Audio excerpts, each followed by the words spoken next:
लोग फ्रॉड क्यों करते हैं, इस चीज़ को जानने के लिए हमें फ्रॉड ट्रायंगल के बारे में मालूम होना चाहिए।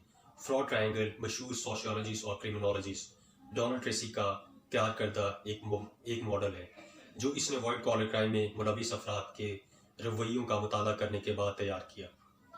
फ्रॉड ट्रायंगल इस चीज़ पर बेस करती है कि फ्रॉड करने के लिए एक आम फर्द में 3 चीज़ों का मौजूद होना ज़रूरी है। वो 3 चीज़ें हैं: परसीव प्रेशर, परसीव अपॉर्चुनिटी और रैशनलाइजेशन। परसीव प्रेशर क्या है, आइए हम जानते हैं।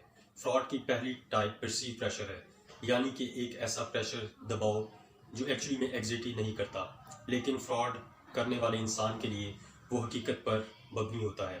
फ्रॉड करने वाला शख्स ये सोचता है कि ये प्रेशर दबाव किसी के साथ शेयर नहीं किया जा सकता, इसे अकेले ही डील करना पड़ेगा।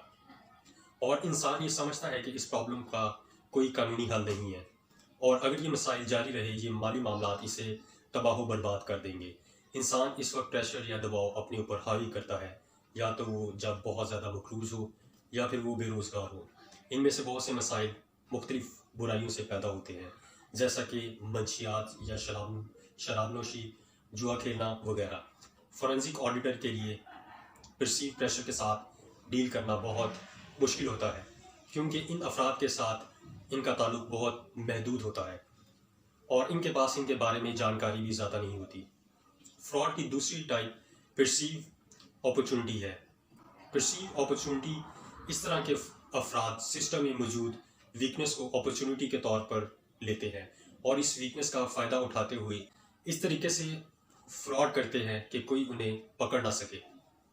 ऑर्गेनाइजेशन के फाइनेंशियल सिस्टम में पुअर कंट्रोल हमेशा फ्रॉड को दावा देते हैं। एक अच्छे इंटरनल कंट्रोल किसी फर्द को वही काम करने की इजाज़त देते हैं जिसकी जॉब उससे रिलेटेड हो। सेग्रीगेशन ऑफ ड्यूटी इन्हीं कंट्रोल की एक मिसाल है।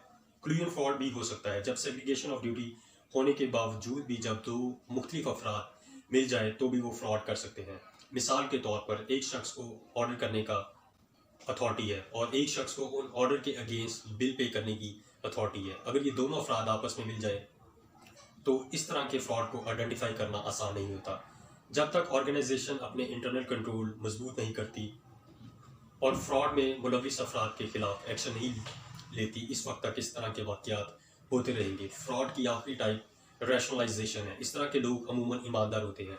ये अफराद जुर्म को जुर्म नहीं समझते। ये रैशनलाइजेशन इनके जुर्म को जस्टिफाई करती है।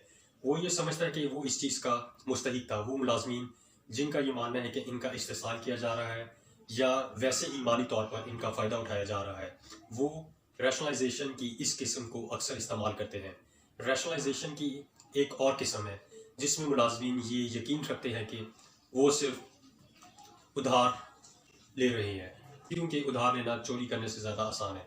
अब इशू ये है कि पैसे लेने का दबाव अमूमन ख़त्म नहीं होता। जब अदायगी की ज़रूरत होती है तो कर्ज लेने वाला कभी भी कर्ज वापस नहीं कर पाता। रैशनलाइजेशन की एक किस्म ये है कि इंसान अपनी गलती नहीं मानता बल्कि दूसरों पर डाल देता है।